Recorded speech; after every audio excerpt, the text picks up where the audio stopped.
Buku cerita yang diambil dari web tentang hak dan kewajiban warga negara menurut Undang-Undang Dasar RI tahun 1945. Silahkan dijawab, Bu, Bapak, Ibu. Ini berkaitan dengan materi pembelajaran kelas 4 SD ya. Materi hak dan kewajiban. Saya pernah buatkan modul ajar salah satu teman subscriber tentang ini. Baik, kita lihat jawabannya. Saya yakin Bapak Ibu sudah kunci jawaban ini. Ini dia pembahasannya. Media berbasis ICT yang cocok digunakan dalam pembelajaran tersebut adalah video yang menggambarkan pelaksanaan hak dan kewajiban warga negara dalam kehidupan di masyarakat. Video interaktif yang menggambarkan secara nyata bagaimana hak dan kewajiban warga negara dilaksanakan dalam kehidupan sehari-hari, dapat membuat siswa lebih mudah memahami konsep tersebut. Media ini memberikan ilustrasi konkret yang menjelaskan siswa pada situasi nyata, sehingga materi lebih menarik dan mudah untuk difahami. Berapa yang benar Bapak Ibu? Mudah-mudahan benar semua ya, sama dengan jawaban saya. Baik, itu saja dulu yang sempat saya share pada kesempatan kali ini. Mudah-mudahan bisa sedikit membantu, dan insya Allah PKN ya, maaf PKN, kita akan lanjut di video berikutnya untuk tahap 3, karena besok tahap 2 sudah selesai. Semoga yang ujian hari ini dan besok dilancarkan, amin amin ya robbal alamin. Untuk pemesanan soal dan pembahasan ini silahkan chat, dan refleksi studi kasus silahkan chat saya di nomor yang tadi ada saya simpan di depan, kemudian ada di kolom komentar dan deskripsi. Demikian, Assalamualaikum warahmatullahi wabarakatuh. Halo semua, Assalamualaikum warahmatullahi wabarakatuh. Apa kabar Bapak Ibu guru hebat sekalian, calon guru profesional? Alhamdulillah pada hari ini telah selesai ujian UKPPG. Banyak laporan yang masuk di chat WA saya, bahkan ada yang sampai beberapa orang menelpon, termasuk video call ya, dengan salah seorang Pak yang tidak perlu saya sebutkan namanya ya, dia takut katanya. Oke, saya tidak sebutkan namanya, nanti saya tampilkan isi chatnya. Rata-rata yang chat itu katanya alhamdulillah soalnya masuk, tidak semua, tapi banyak yang masuk di ujian. Jadi saya juga sebagai pemberi soal merasa sangat bangga ya, ada kepuasan tersendiri Bapak Ibu. Nah, pada kesempatan kali ini saya bahas FR sekaligus bahas guru kelas, karena baru sempat untuk bahas guru kelas. Selanjutnya insya Allah PKN, dan selanjutnya dan seterusnya. Mudah-mudahan tahap 3 selesai semua ya, baru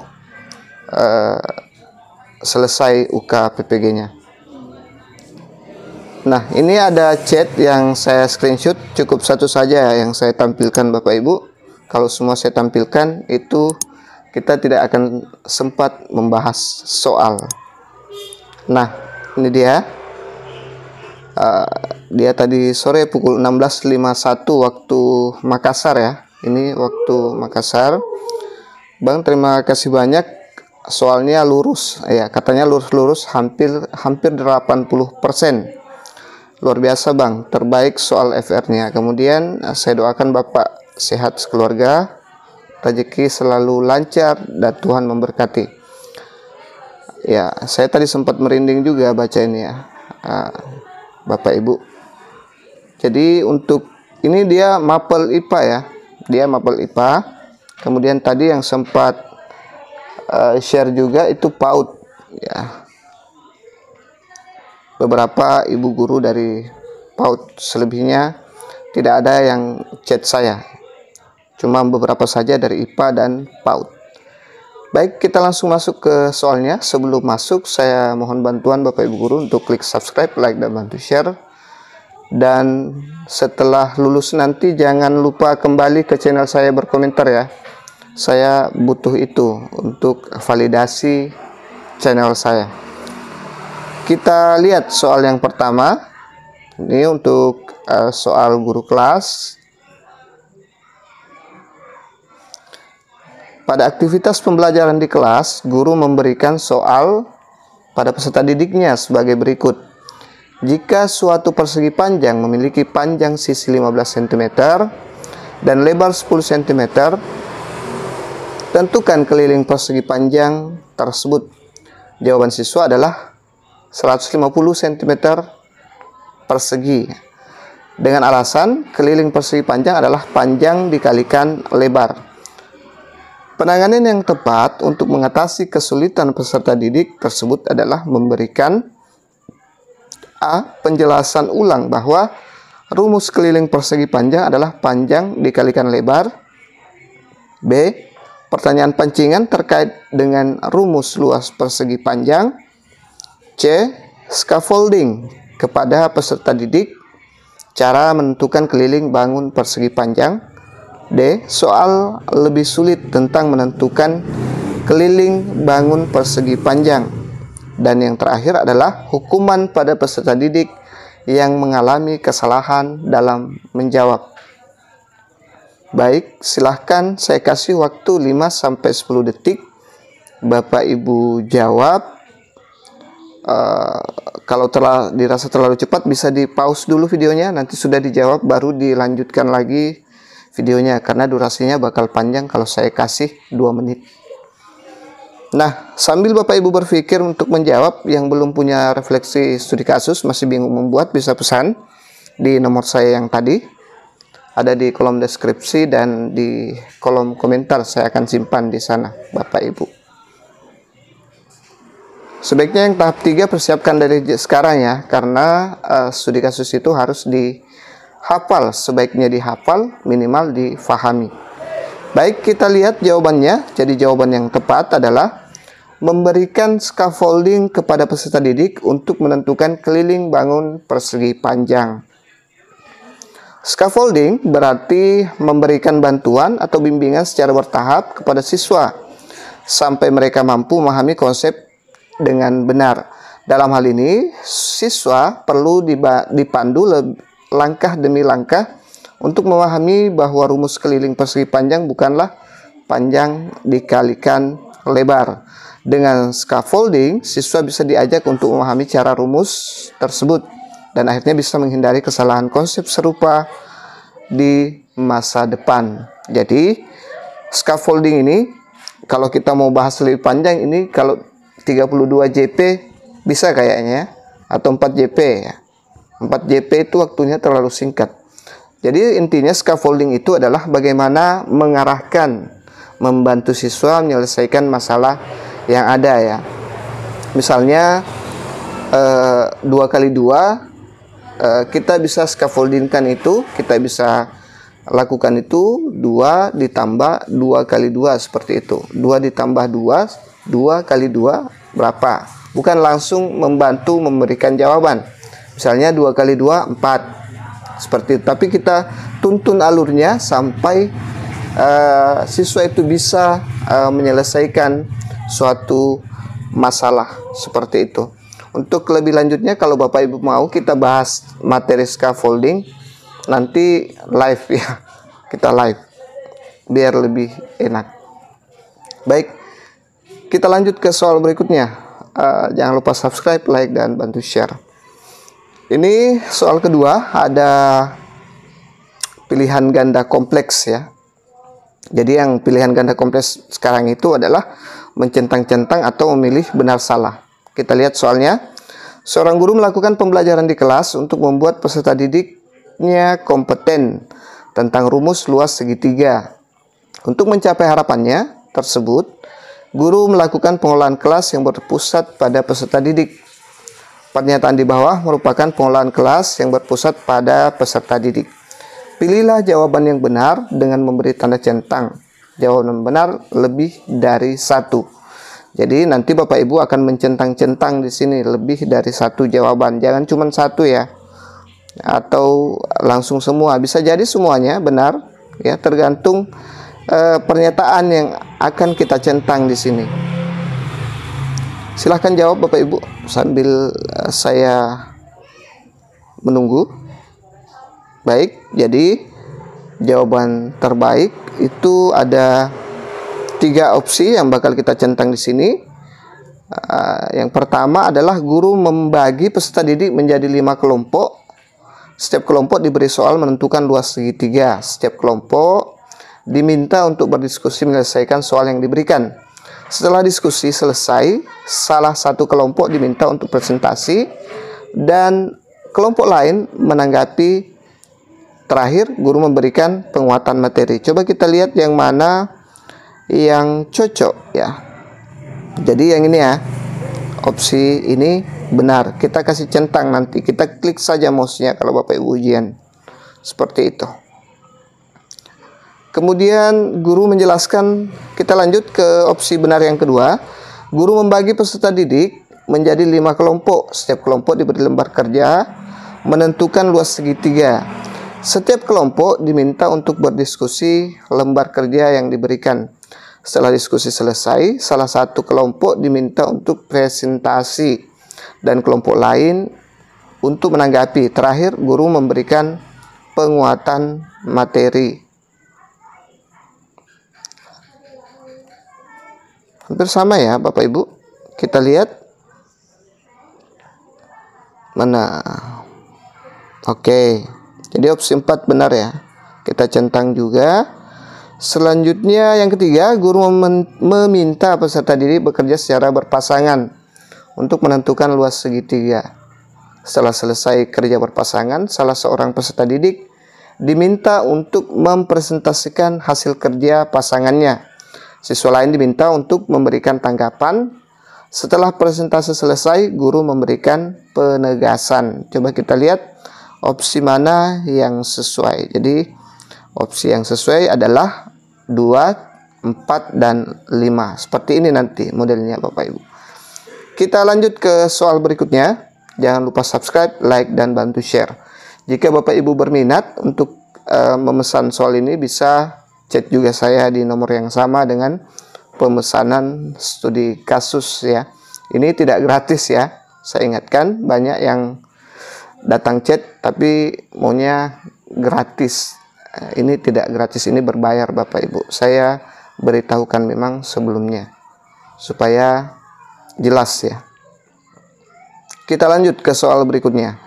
Ibu Wati, guru SD, akan membelajarkan materi tentang penerapan luas lingkaran dalam kehidupan sehari-hari.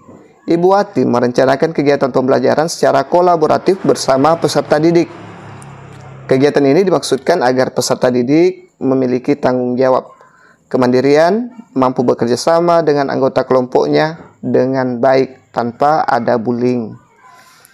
Tidak ada pemaksaan kehendak. Dalam perencanaan itu dibicarakan tentang aturan yang harus dilaksanakan oleh peserta didik dalam kegiatan. Aktivitas pendukung, alat dan bahan yang dapat diakses. Cara dan langkah kerja untuk menyelesaikan rencana kegiatan secara kolaboratif. Model pembelajaran yang dipraktekkan oleh Ibu Wati mencerminkan pemberian kesempatan peserta didik. A. Merasa aman dan nyaman dalam pembelajaran. B. Patuh melaksanakan ajaran agama dan rukun dengan pemeluk agama lain. C. Menjadi pribadi yang jujur dan bersikap tidak menyontek. D. Serius dan sungguh-sungguh dalam belajar, baik di kelas maupun di rumah. E. Menempatkan kepentingan orang lain di atas kepentingan pribadi. Silahkan dijawab dulu Bapak Ibu.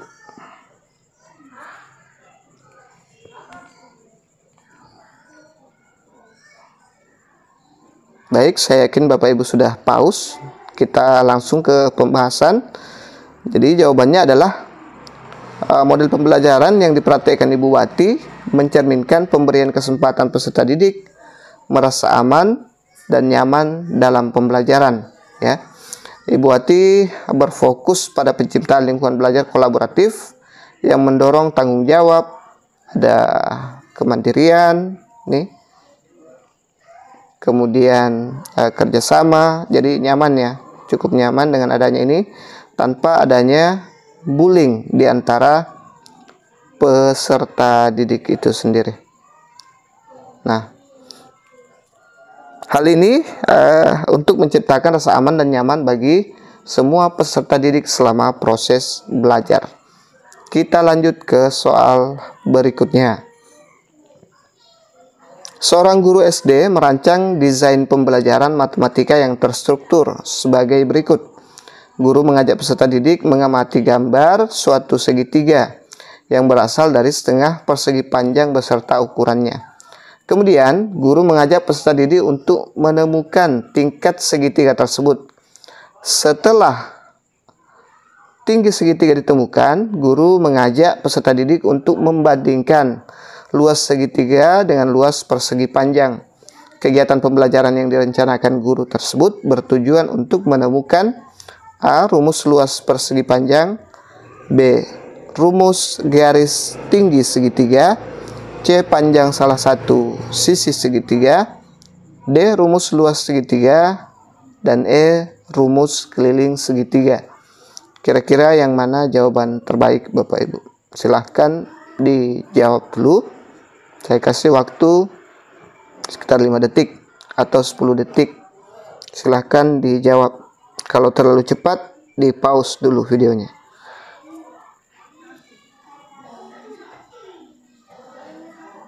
Baik, kita lihat jawabannya. Jadi jawabannya adalah kegiatan pembelajaran yang direncanakan guru tersebut bertujuan untuk menemukan rumus luas segitiga.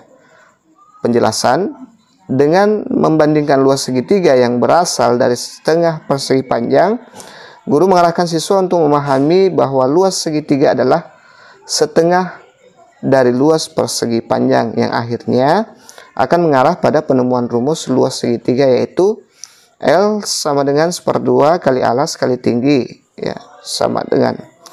Nah, ini berkaitan lagi dengan scaffolding. Ini masuk lagi, dia tidak menyebutkan scaffolding, tapi ini sebenarnya adalah proses scaffolding. Scaffolding itu sering kita lakukan, tapi kita tidak menyadari bahwa proses itu dinamakan scaffolding lagi. Baik, kita lanjut ke soal berikutnya.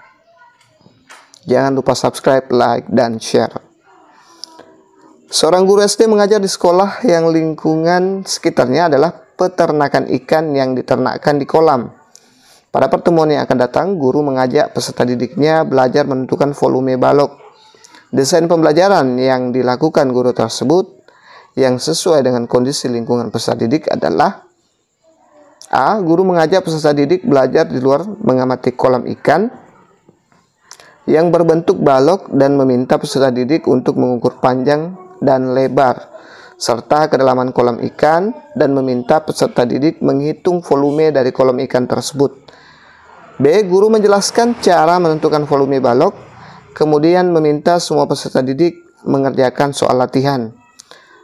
C. Guru menampilkan slide presentasi bangun balok dan contoh menghitung volume balok. D. Guru mengajak peserta didik berdiskusi di kelas tentang soal-soal luas permukaan balok. Dan yang terakhir, guru mengajak peserta didik melihat tayangan video permainan renang di aplikasi streaming video dan mengajak peserta didik menghitung volume kolam renang. Silahkan dijawab Bapak Ibu. Ini agak hots ya. Semua hots. Susah membedakan jawaban yang salah dan benar. Baik, jadi kita lihat jawabannya. Jawaban terbaik adalah guru mengajak peserta didik belajar di luar mengamati kolam ikan yang berbentuk balok dan meminta peserta didik untuk mengukur panjang dan lebar serta kedalaman kolam ikan dan meminta peserta didik menghitung volume dari ikan tersebut.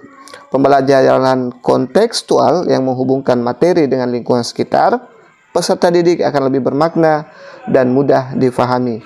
Dalam hal ini, memanfaatkan kolam ikan yang ada di sekitar untuk mengajarkan konsep volume balok sangat relevan dan aplikatif bagi siswa. Soal ini sangat berkesesuaian dengan tuntutan pembelajaran zaman sekarang bahwa pembelajaran itu diusahakan bermakna kontekstual ya. Kita lanjut ke soal berikutnya. Tujuan pembelajaran yang ingin dicapai guru SD sukaria adalah peserta didik dapat menyebutkan contoh hak dan kewajiban warga negara dalam Undang-Undang Dasar Negara Republik Indonesia tahun 1945. Guru tersebut ingin menunjukkan contoh pelaksanaan hak dan kewajiban dalam kehidupan sehari-hari. Media berbasis ICT yang cocok digunakan dalam pembelajaran tersebut adalah A. Gambar di web tentang orang yang sedang membayar pajak. B. Bagan tentang hak dan kewajiban warga negara yang diambil dari internet. C. Infografis tentang hak dan kewajiban warga negara menurut Undang-Undang Dasar Negara RI tahun 1945. D. Video yang menggambarkan pelaksanaan hak dan kewajiban warga negara dalam kehidupan di masyarakat. Terakhir, buku cerita yang diambil dari web tentang hak dan kewajiban warga negara menurut Undang-Undang Dasar RI tahun 1945. Silahkan dijawab, Bu, Bapak, Ibu. Ini berkaitan dengan materi pembelajaran kelas 4 SD ya. Materi hak dan kewajiban. Saya pernah buatkan modul ajar salah satu teman subscriber tentang ini. Baik, kita lihat jawabannya. Saya yakin Bapak Ibu sudah kunci jawaban ini. Ini dia pembahasannya. Media berbasis ICT yang cocok digunakan dalam pembelajaran tersebut adalah video yang menggambarkan pelaksanaan hak dan kewajiban warga negara dalam kehidupan di masyarakat. Video interaktif yang menggambarkan secara nyata bagaimana hak dan kewajiban warga negara dilaksanakan dalam kehidupan sehari-hari dapat membuat siswa lebih mudah memahami konsep tersebut. Media ini memberikan ilustrasi konkret yang menjelaskan siswa pada situasi nyata sehingga materi lebih menarik dan mudah untuk difahami. Berapa yang benar Bapak Ibu? Mudah-mudahan benar semua ya, sama dengan jawaban saya. Baik, itu saja dulu yang sempat saya share pada kesempatan kali ini. Mudah-mudahan bisa sedikit membantu dan insya Allah PKN ya, maaf PKN. Kita akan lanjut di video berikutnya untuk tahap 3 karena besok tahap 2 sudah selesai. Semoga yang ujian hari ini dan besok dilancarkan. Amin amin ya robbal alamin. Untuk pemesanan soal dan pembahasan ini silahkan chat, dan refleksi studi kasus silahkan chat saya di nomor yang tadi ada saya simpan di depan, kemudian ada di kolom komentar dan deskripsi. Demikian, Assalamualaikum warahmatullahi wabarakatuh.